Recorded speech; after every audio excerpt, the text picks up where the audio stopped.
На Македонија и се случуваат фалсификувани извештаи, злоупотреба на службената положба и политички реваншизам, спротивно на законите и на препораките на Европската комисија која инсистира на запирање партизација на јавната администрација.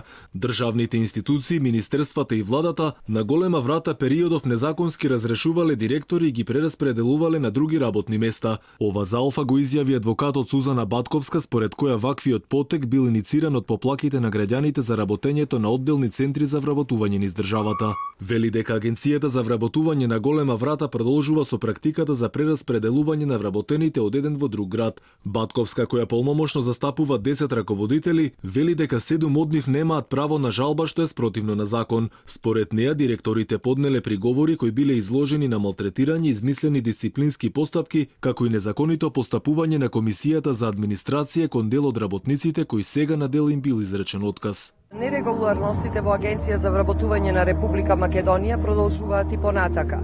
И покрај тоа што беа известени сите органи, сега 7 вработени кои заведоа судски постапки за поништување на решенијата за распоредување се на нови предизвици со откази, со незаконити дисциплински постапки, но нешто што не е сватливо за нас е однесување на Агенција за администрација која ги поништува решенијата и покрај тоа што се свесни за незаконитостите. Како полномошник на сите вработени ги поништив годишните оценки на административни службеници со одлуки на Агенција за администрација, со тоа што сите се оштетени. Таквото оштетување значи психички трпења, тортури, кои до денес не престанува.